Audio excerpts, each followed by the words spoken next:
The Mafia boss spoke in German, but only the black waitress responded, shutting down the entire table. The dessert spoon in Victor Reinhardt's hand clattered against fine china, the sound echoing through the suddenly silent restaurant. His pale blue eyes, usually cold and calculating, widened with genuine shock as he stared at the black waitress standing beside their table. "You're bluffing," he whispered, his voice dangerously soft. Samantha Ellis held his gaze steadily, her heart hammering against her ribs. "The microphone is in my apron button. Standard equipment for my actual research area, transnational organized crime networks. Not literature, I'm afraid." The four men surrounding Reinhardt, all-powerful figures in Vienna's underworld, shifted uncomfortably, their expressions ranging from disbelief to murderous rage. "Do you have any idea who I am?" Reinhardt asked, his calm demeanor more terrifying than any outburst. "I know exactly who you are, Herr Reinhardt," Samantha replied, her voice unwavering despite the danger. "That's rather the point. Have you ever witnessed someone with nothing but courage stand up to someone with everything, money, power, and the willingness to eliminate anyone who gets in their way? This is the story of how a single moment of bravery changed the course of multiple lives in Vienna's dangerous underworld. If you've ever found yourself in a situation where speaking up could be dangerous but necessary, hit that like button right now. I'm Lucy, and today I'm sharing the remarkable story of Samantha Ellis, a woman whose split-second decision to confront one of Europe's most dangerous men saved a life and altered her own forever. Vienna's most exclusive restaurant, Goldener Schwan, was known for three things: its century-old crystal chandeliers, its impossible to get reservations, and its unspoken rule that certain tables belong to certain people.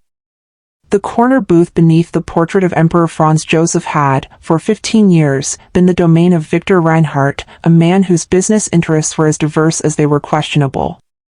Samantha Ellis hadn't planned to be in Vienna at all.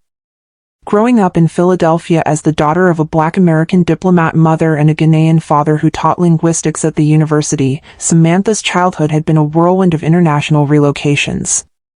By age 12, she spoke 4 languages fluently.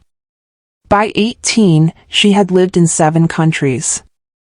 "Languages were never just about communication for me," Samantha would later explain. "They were windows into how power operates in different cultures. Who speaks, who listens, and who gets ignored." This fascination led her to Georgetown University, where she studied international relations with a focus on transnational crime networks. Her doctoral research brought her to Vienna, a neutral ground where East met West, where old money mingled with new criminal enterprises, and where her mixed-race appearance made her simultaneously visible and invisible in the city's traditional spaces. "Vienna wasn't my first choice," Samantha admitted. "But my advisor insisted it was perfect. You'll be underestimated there," she told me. "Use that." To fund her research and gain access to the city's elite circles, Samantha took a job at Goldener Schwan, a restaurant where politicians dined alongside industrialists, where old aristocracy broke bread with new oligarchs, and where, on Tuesday evenings, Victor Reinhardt held court with his associates. 6 months into her job, Samantha had mastered the art of being simultaneously present and invisible, a skill the restaurant's wealthy clientele seemed to expect from their servers, particularly those with skin as dark as hers. She moved between tables with practiced grace, balancing 5 plates of delicate Austrian cuisine along her arms, her ears catching fragments of conversation in multiple languages. Marcel Gruber, the floor manager, approached her as she arranged silverware for a newly arrived couple. His perpetually worried expression seemed even more pronounced than usual. "The gentleman at table 7 has requested you specifically," he informed her with a raised eyebrow. Herr Reinhardt's table. Samantha's hands stilled momentarily. Victor Reinhardt rarely acknowledged the staff beyond curt orders, let alone requested someone specific. "Did he say why?" "No," Marcel replied, straightening his already impeccable tie. "But one doesn't question Herr Reinhardt's preferences. Just be careful. He seems in an unusual mood tonight." "Unusual how?" Samantha asked, her researcher's instincts immediately alert. Marcel leaned closer, lowering his voice. Celebratory. And Reinhardt celebrating is often more dangerous than Reinhardt angry. As Samantha approached table 7, she took in the scene with a server's practiced assessment. Victor Reinhardt sat at the center, his silver hair immaculately styled, his custom suit bearing the subtle hallmarks of Viennese tailoring that cost more than Samantha's monthly rent. Surrounding him were 4 men in similarly expensive attire, their conversation halting abruptly as she approached. She recognized 2 of them from her research, Franz Keller, Reinhardt's longtime lieutenant who handled the logistics of their operation, and Marcus Weber, a banker rumored to launder millions through Eastern European shell companies. The other 2 were unfamiliar, a younger man with sharp features and calculating eyes, and an older gentleman whose weathered face suggested a life lived in harsher conditions than his current attire would indicate. Guten Abend, mein Herren, Samantha greeted them with a perfect Austrian accent. May I start you with something from our wine cellar? Reinhardt looked up, his pale blue eyes widening slightly, the only indication of surprise on his otherwise composed face. Die Amerikanerin spricht Deutsch, he remarked to his companions. The American speaks German. Nicht nur Deutsch, Herr Reinhardt, Samantha replied smoothly. Not just German. I also speak Italian, French, and enough Russian to get by. Would you prefer we continue in any of those languages? A heavy silence fell over the table. The men exchanged glances, clearly unsettled by this unexpected development. Reinhardt himself seemed frozen for a moment before his thin lips curved into something approximating a smile. English will suffice, he finally said, his accent thick but precise. We'll start with the 1982 Bordeaux. You know the one. Of course, sir. Samantha nodded and turned to leave, feeling the weight of 5 stares on her back. In the wine cellar beneath the restaurant, Samantha took a moment to steady her breathing. Her hands trembled slightly as she located the bottle, a €2,000 vintage that Reinhardt ordered whenever he was celebrating something significant. The question was, what was he celebrating tonight? The cellar door opened, and Marcel slipped inside, his face pale. What was that? He hissed. You never mentioned you speak German like a native. It never came up, Samantha replied, carefully extracting the dusty bottle from its rack. With Reinhardt, of all people. Do you know what he does to people who surprise him? Samantha met Marcel's worried gaze. I have some idea. No, you don't, Marcel insisted, glancing nervously at the door. My cousin worked for his shipping company. He noticed some discrepancies in the manifests, just noticed, didn't even report it. 2 days later, he had an accident on the docks. I'm sorry about your cousin, Samantha said quietly. But I'm just a waitress to them. Knowing German isn't a threat. Marcel shook his head. Just, be careful up there. Serve the wine, take their order, and say as little as possible. Samantha hadn't planned to use her languages at Golden or Schwan.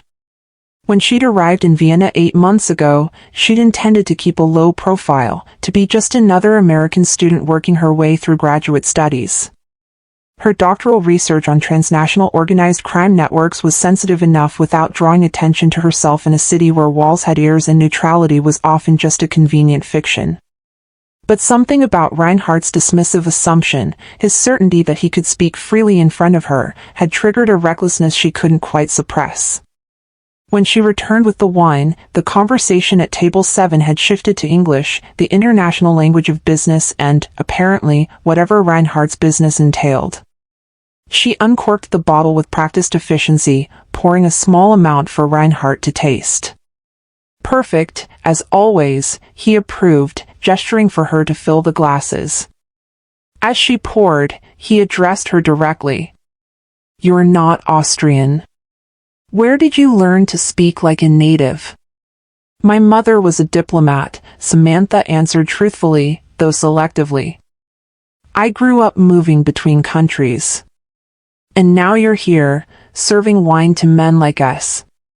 Reinhardt's tone carried a note of curiosity beneath its condescension. Interesting career trajectory. I'm completing my doctorate at the university, Samantha replied, maintaining her professional smile. This job pays the bills. A doctor of what, precisely? Asked the younger man with sharp features. Comparative literature, Samantha lied smoothly.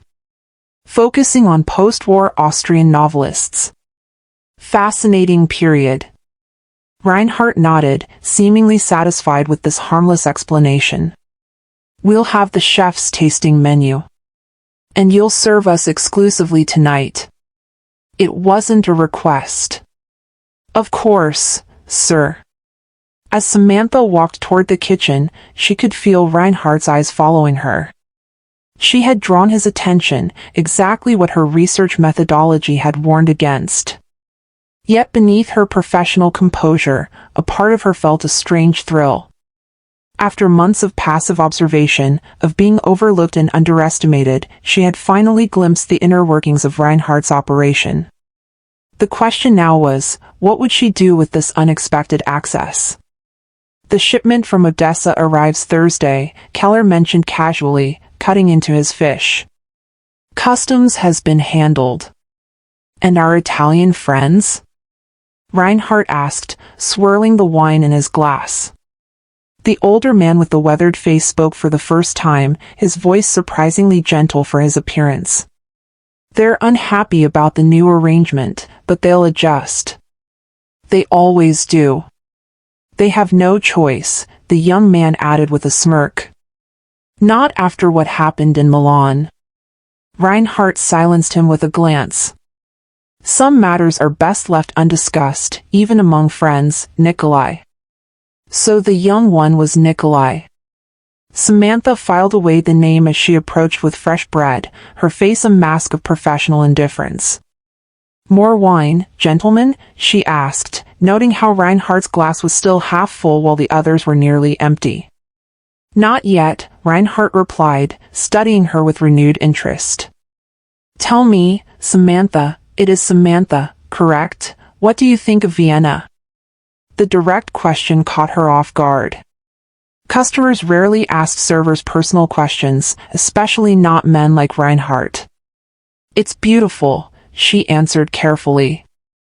Though sometimes I feel like I'm walking through two cities, the Vienna of picture postcards and tourist cafes, and another Vienna that exists just beneath the surface.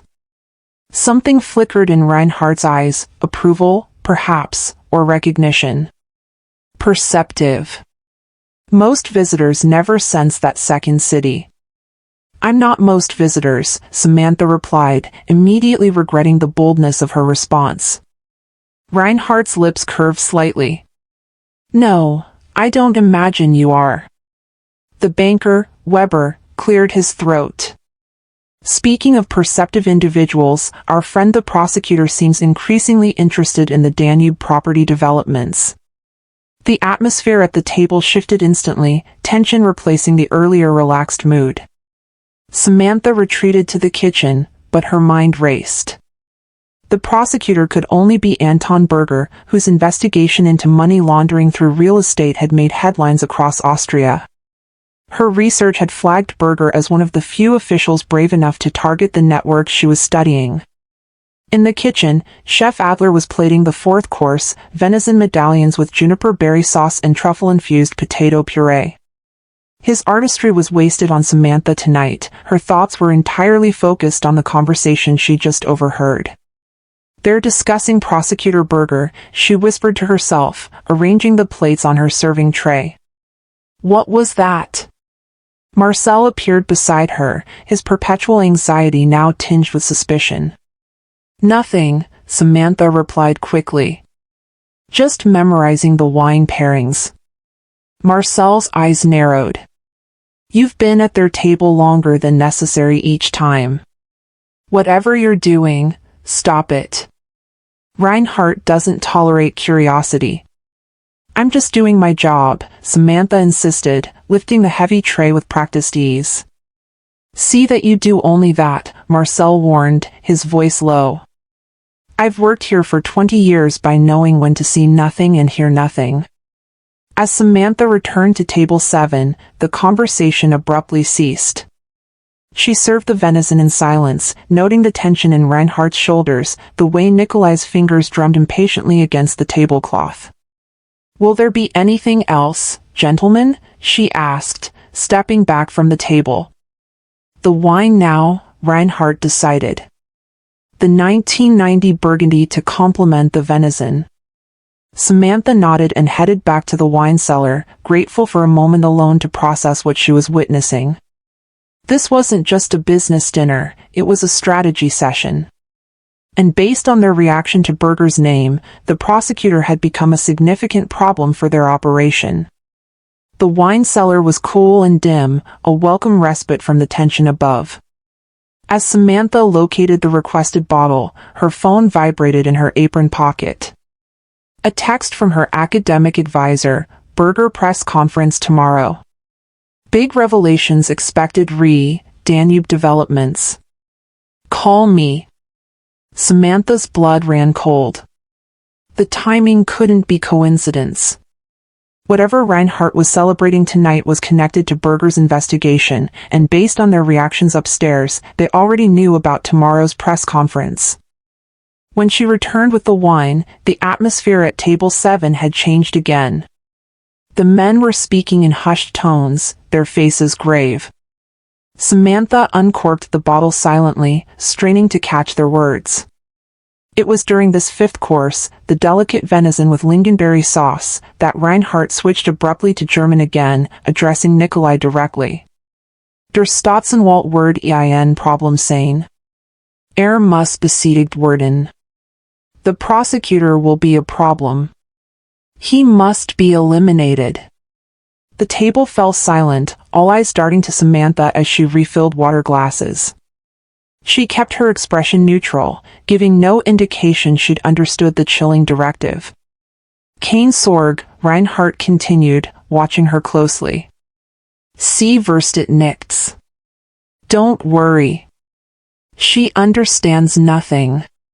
Nikolai nodded, his sharp features hardening into something predatory. Es wird wie ein Unfall aussehen.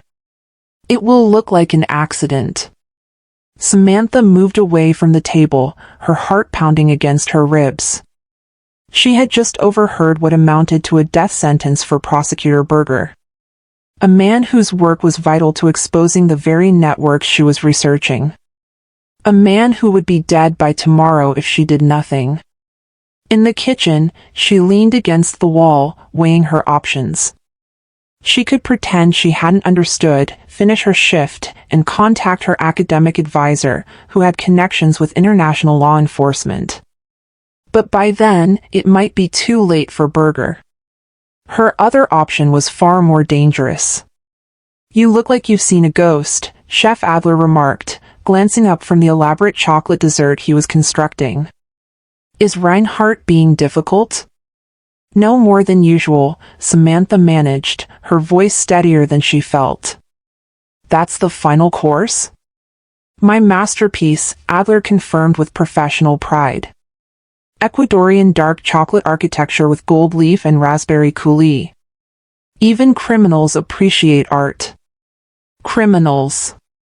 The word hung in the air, a reminder of exactly who she was serving tonight. Men who discussed murder over fine wine and venison. Men who would think nothing of eliminating a waitress who had overheard too much. If you believe that sometimes one person's courage can change everything, subscribe to Lucy Love Stories for more tales of ordinary people facing extraordinary moments. Samantha's mother had often told her that life's most important decisions are made in split seconds, moments where instinct overrides caution, where values face their ultimate test. As she carried the elaborate chocolate desserts toward table 7, Samantha felt time slow around her, each step bringing her closer to a choice that could not be unmade. The men fell silent as she approached, their earlier camaraderie replaced by focused intensity. They were finalizing details, she realized. Burger's accident was not a distant possibility but an imminent reality. "Gentlemen, your dessert," she announced, placing the first plate before Reinhardt with deliberate care. Chef Adler's signature chocolate architecture. "It looks exquisite," Reinhardt remarked, studying the intricate construction. "Almost too beautiful to destroy." The irony of his words was not lost on Samantha.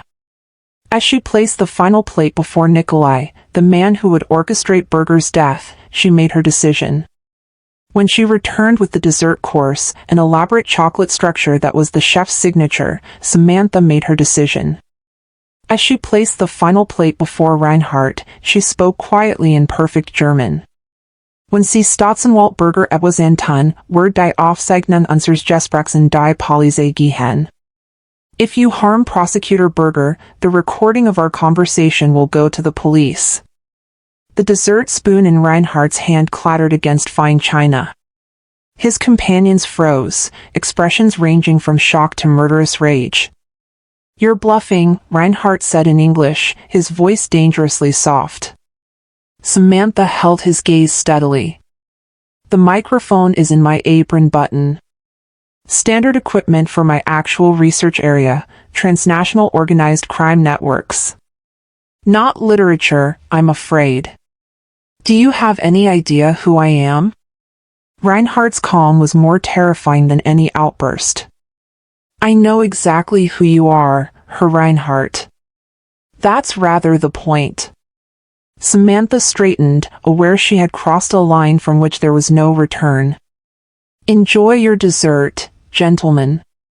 The chocolate is imported from Ecuador, a country with no extradition treaty with Austria, interestingly enough." She turned and walked away, her steps measured despite the adrenaline coursing through her veins.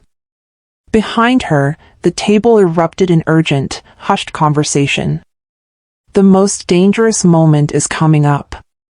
If you're on the edge of your seat wondering what happens next, drop a comment with the word courage right now."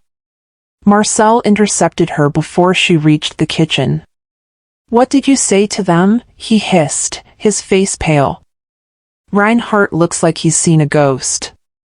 "I just corrected a misunderstanding about the dessert," Samantha replied, her voice remarkably steady considering the circumstances.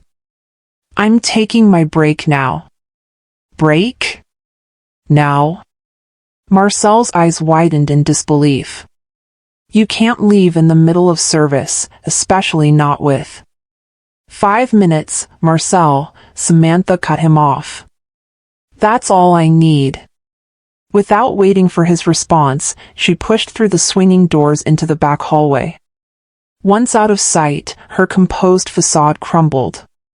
Her hands shook violently as she fumbled with her phone, nearly dropping it on the polished floor. There was no recording device in her apron button that had been a desperate bluff. But she did have connections through her doctoral program, people who could ensure Burger received protection and warning. In the staff bathroom, Samantha locked the door and leaned against the sink, trying to control her breathing. The face that stared back at her from the mirror was almost unrecognizable, eyes wide with fear, skin ashen beneath its brown tone. "What have I done?" she whispered to her reflection. Her phone felt heavy in her hand as she scrolled through contacts, finally landing on Professor Keller, her advisor and a former consultant for Interpol. Her thumb hovered over the call button when a sharp knock at the bathroom door made her jump. "Samantha?" It was Marcel, his voice tight with anxiety. "They're asking for you. All of them. Now." "I'll be right there," she called back, her mind racing through scenarios, none of them good. She had expected Reinhardt to leave immediately, to distance himself from the threat she represented. Instead, he was calling her back, a predator confronting rather than fleeing. With trembling fingers, she typed a quick message to Professor Keller, "Burger in danger. Reinhardt planning elimination before tomorrow's press conference. Not a drill."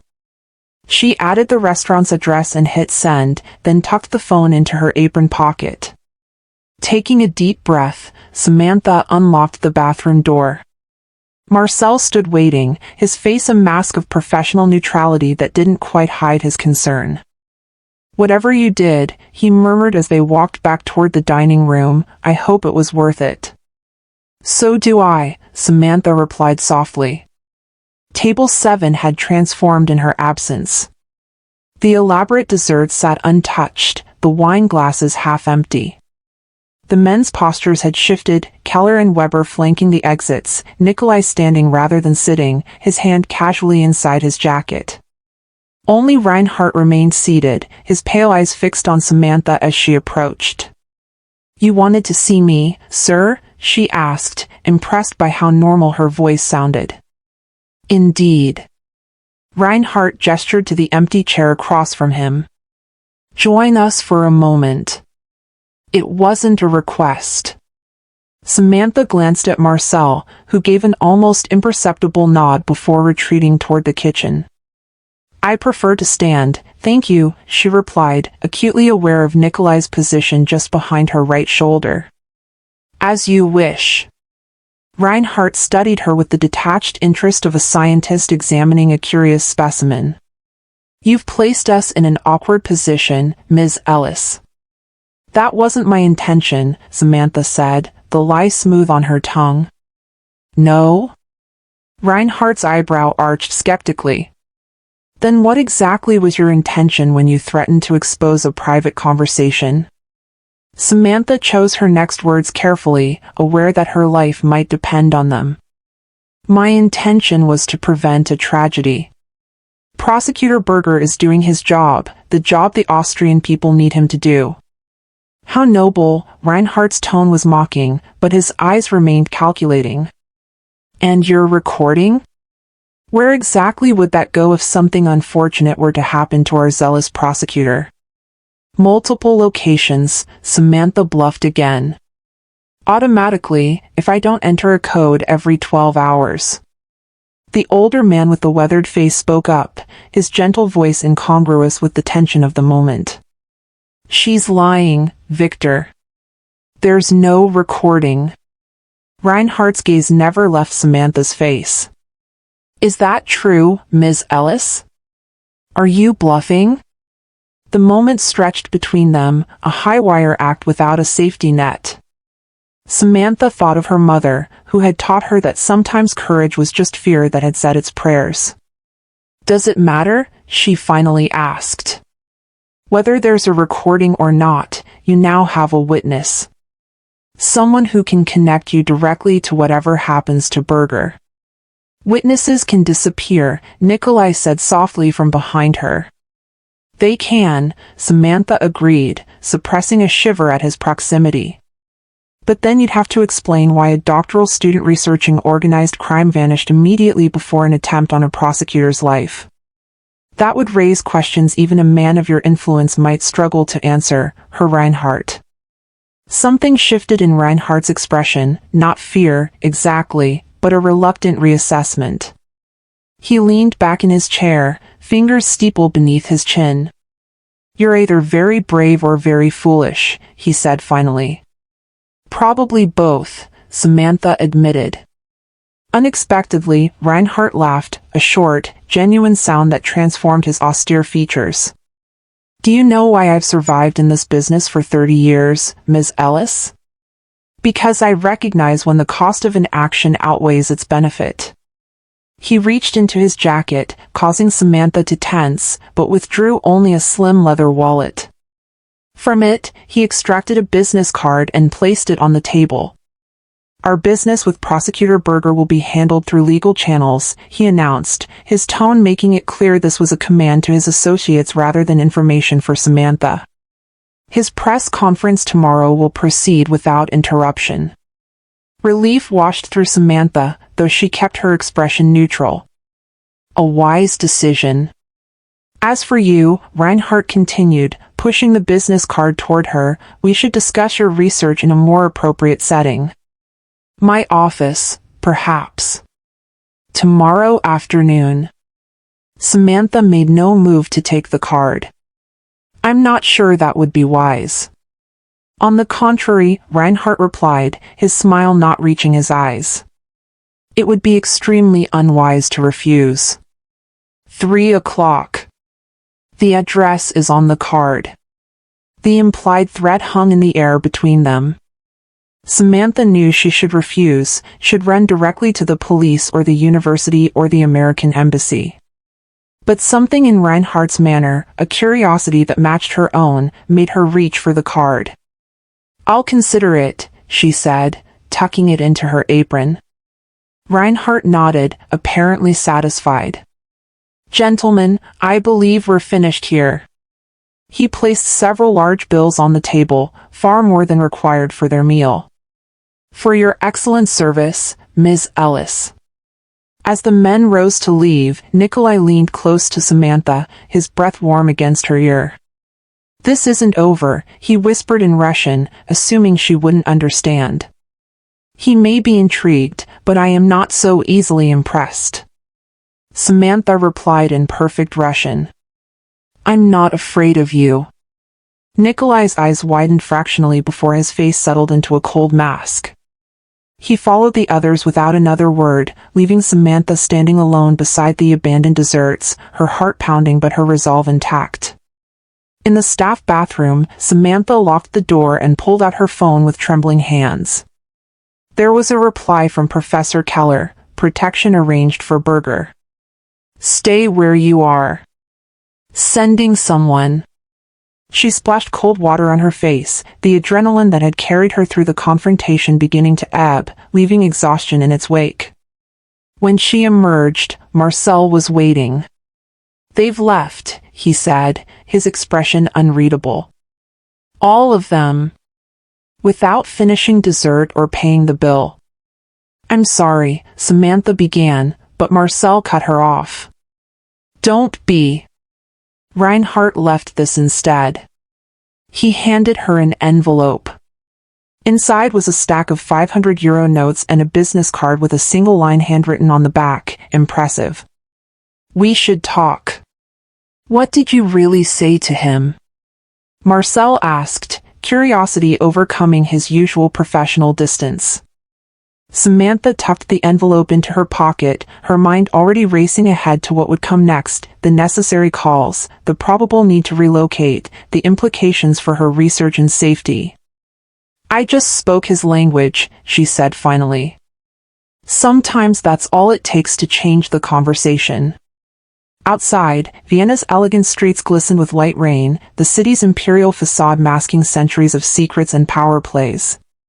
Samantha pulled her coat tighter against the chill as she hurried toward the tram stop, constantly glancing over her shoulder. The weight of Reinhardt's business card seemed to burn through her pocket, a reminder that tonight's confrontation was only the beginning.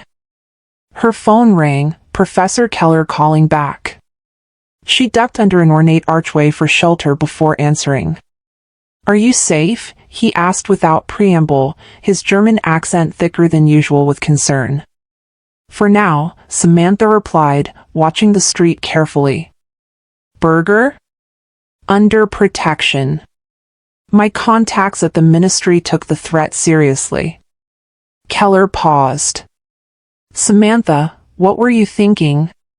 "Confronting Reinhardt directly wasn't part of your research protocol." "It wasn't planned," she admitted. "But they were going to kill him, Professor. Tonight. Before his press conference." A heavy sigh came through the line. "You've placed yourself in extraordinary danger. Reinhardt doesn't forgive or forget." "He invited me to his office tomorrow," Samantha said, the absurdity of the situation suddenly striking her. "To discuss my research." "Absolutely not," Keller's response was immediate. "You need to leave Vienna. Tonight if possible. I can arrange a research reassignment in Geneva or Brussels." Samantha watched as a sleek black Mercedes crawled past, its tinted windows revealing nothing of the occupants inside. Was she being followed already? Or was paranoia setting in? "I can't just run," she said, though part of her desperately wanted to do exactly that. "My work here isn't finished." "Your work has become compromised," Keller countered. and potentially lethal. This isn't a game, Samantha. Men like Reinhardt. I know exactly what men like Reinhardt are capable of, she interrupted, thinking of her mother's diplomatic career, of the stories that were never included in official reports. That's why I chose this field. The tram approached, its yellow lights cutting through the misty rain. Samantha needed to end this call, to get home and think. I'll contact you tomorrow, she promised. After I've had time to consider my options. Samantha, Keller began, but she had already hung up. The tram was nearly empty at this late hour. Samantha chose a seat near the driver, her back to the wall, her eyes constantly scanning the few other passengers. None seemed interested in her, but she knew better than to trust appearances.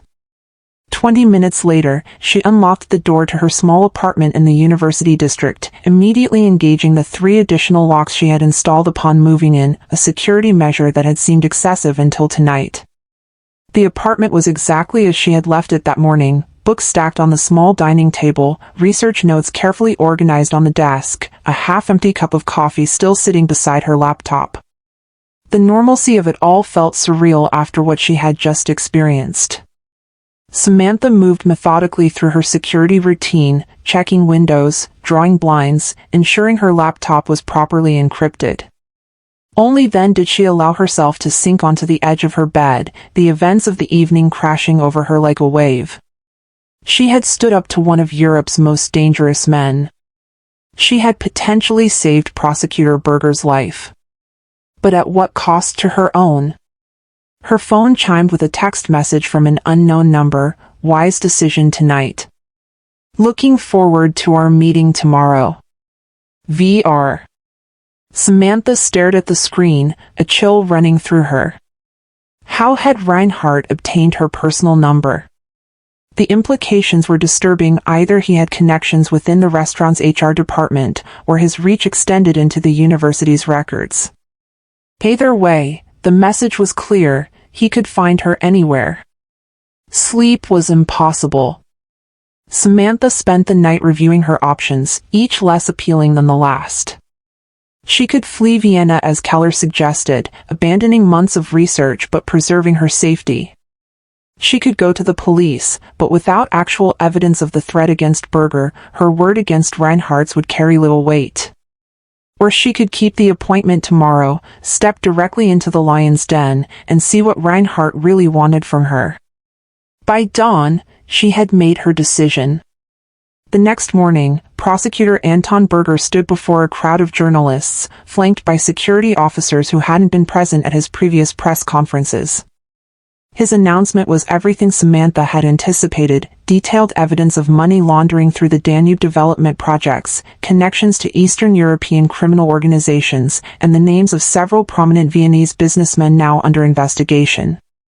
Reinhardt's name was conspicuously absent. Watching the press conference on her laptop, Samantha understood the game Reinhardt played, always one layer removed from direct involvement, protected by proxies and plausible deniability. It was brilliant, in its way, and explained how he had operated with impunity for so long. At precisely 2:45 p.m., Samantha stood outside a nondescript office building in Vienna's financial district. Nothing about the elegant limestone facade suggested it housed the headquarters of a criminal enterprise. A discreet brass plaque beside the entrance read simply Reinhardt Holdings. Ms. Ellis. A voice behind her made her turn. It was the older man with the weathered face from dinner the previous night. Up close, the network of scars along his jawline was more visible, old wounds that told their own story. I'm Klaus. Herr Reinhardt sent me to escort you. I can find my own way, Samantha replied, unwilling to be flanked in unfamiliar territory. Klaus smiled slightly. Of course you can. But humor an old man who's just doing his job. There was something almost grandfatherly about him despite the scars and the obvious strength in his compact frame. Samantha nodded, allowing him to lead her into the building and through a sophisticated security checkpoint where her ID was scanned and her photograph taken. Standard procedure, Klaus explained as they entered a private elevator requiring a keycard. Her Reinhardt values his privacy. And his security, Samantha observed, noting the cameras in each corner of the elevator. Especially that, Klaus agreed as the elevator ascended silently to the top floor. The doors opened directly into a reception area decorated with understated elegance, antique Austrian furniture complemented by modern art that Samantha recognized as both valuable and, in some cases, rumored to have disappeared from various collections over the years. A sleek blonde woman at the reception desk nodded to Klaus. "He's expecting you," she said in accented English, her eyes lingering curiously on Samantha. Klaus led her through double doors into a spacious office with floor-to-ceiling windows overlooking Vienna's historic center. The room was dominated by a massive desk of dark wood, behind which Victor Reinhardt stood gazing out at the city he had both served and exploited for decades. "Ms. Ellis," he greeted her without turning. "Punctual. I appreciate that in both colleagues and adversaries." "Which am I?" Samantha asked, remaining near the door as Klaus quietly exited, closing it behind him. Reinhardt turned then, his pale eyes assessing her with the same clinical interest he had shown in the restaurant. "That remains to be determined." He gestured to a sitting area near the windows, two leather armchairs positioned around a low table where a silver coffee service waited. "Please, join me. Klaus makes an excellent espresso." Samantha hesitated, then moved to the chair that offered the clearest view of both the door and Reinhardt. He noted her choice with apparent approval. "You're cautious. Good. Reckless people don't survive long in either of our professions." He poured 2 espressos, offering her one. "Though I must say, your actions last night suggested a certain comfort with risk." "Necessary risk," Samantha corrected, accepting the cup but not drinking. "There's a difference." "Indeed there is." Reinhardt sipped his espresso, studying her over the rim of the delicate cup. "Your research, your real research, not the literary fiction you invented, tell me about it." Samantha weighed her options. Lying seemed pointless now, Reinhardt clearly had access to information about her. But full disclosure could be equally dangerous. "I'm studying transnational organized crime networks," she said finally. "Specifically, how they adapt to regulatory changes across different jurisdictions." "Fascinating," Reinhardt replied, seeming genuinely interested. "And what have you learned so far?" "That the most successful networks aren't built on violence or intimidation, though they may employ both," Samantha answered carefully. "They're built on relationships, on understanding human nature, and on providing services that exist in the gaps between what's legal and what's desired."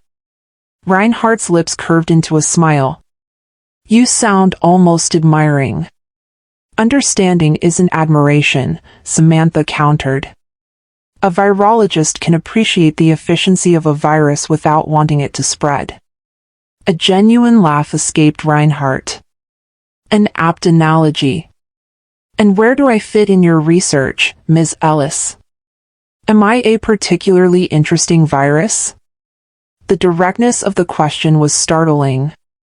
Samantha set down her untouched espresso, meeting his gaze steadily. "You're a case study in adaptation," she said truthfully. 3 decades of operation across shifting political landscapes, evolving from Soviet-era smuggling to sophisticated financial manipulation. Few organizations manage that transition successfully. "You've done your homework," Reinhardt acknowledged, leaning back in his chair. "Which makes me wonder why you risked everything to protect Berger. His investigation won't stop with today's announcements. Eventually, it could reach even my interests, distant as they may be." "Because there's a difference between studying predators and watching them hunt," Samantha replied. "I'm a researcher, not an accomplice." If this story has taught you anything about courage in the face of danger, please hit that like button and subscribe to Lucy Love Stories for more tales of ordinary people in extraordinary circumstances. Reinhardt studied her for a long moment, his expression unreadable. Then he set down his cup and leaned forward, his demeanor shifting from casual to intensely focused.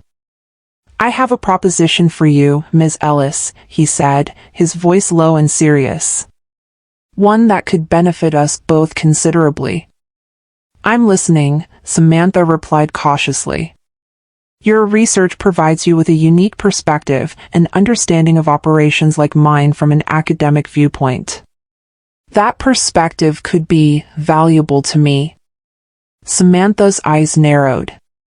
"You're offering me a job?" "I'm offering you access," Reinhardt clarified. "Controlled, limited access to aspects of my organization that would make your research not just comprehensive but definitive. In return, you would provide insights on vulnerabilities, regulatory trends, and potential adaptations." "You want me to consult for you," Samantha said flatly, disbelief coloring her tone. "For a criminal enterprise." "I want you to continue exactly what you're doing," Reinhardt countered smoothly. "Studying how organizations like mine function. The only difference would be that occasionally, you would share those insights with me directly." "And if I refuse?" Reinhardt's expression didn't change, but something cold entered his eyes. "Then you leave Vienna today. Your research compromised, your degree potentially delayed, your career trajectory altered. Not as punishment, Ms. Ellis, but as a necessary security measure." The threat was clear, yet strangely limited. He wasn't threatening her life or physical harm, just her work, her professional future. It was almost restrained by the standards of a man like Reinhardt. "Why?" Samantha asked, genuinely puzzled. "Why not simply eliminate the problem I represent? It would be easier." "Easier, yes. Smarter, no." Reinhardt stood, moving to the window again. "Do you know what separates successful operations from those that eventually fall? Adaptation. Evolution. The ability to recognize when old methods have become liabilities." He turned back to face her. "Violence has its uses, but it creates more problems than it solves in today's interconnected world. Your death would raise questions I prefer not to answer. More importantly, it would waste a resource that could be valuable." "I'm not a resource," Samantha said firmly. "And I won't help you evade justice." "Justice is a relative concept, Ms. Ellis," Reinhardt replied with a slight shrug. "But I understand your hesitation. Take 24 hours to consider my offer. Klaus will see you out."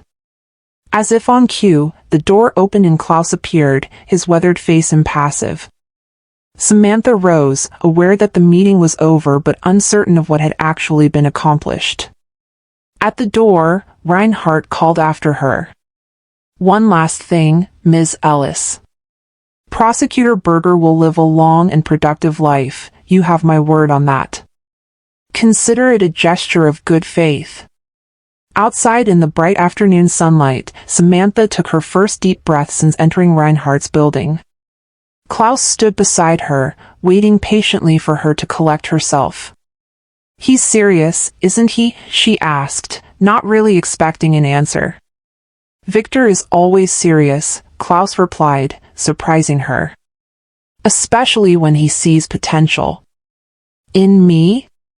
Samantha shook her head in disbelief. "Or in using me?" Klaus's scarred face softened slightly. "I've worked for him for 30 years. In that time, I've seen him eliminate problems without hesitation. I've never seen him negotiate with one." He flagged down a passing taxi. "That should tell you something."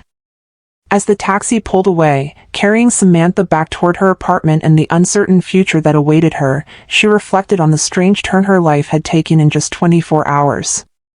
She had set out to study criminal networks from a safe academic distance.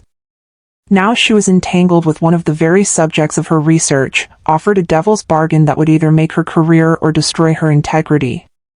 The taxi passed the Goldener Schwan, its elegant facade unchanged despite the drama that had unfolded within its walls the previous night. Samantha thought of Marcel, of Chef Adler, of the elaborate chocolate dessert that had witnessed her moment of reckless courage.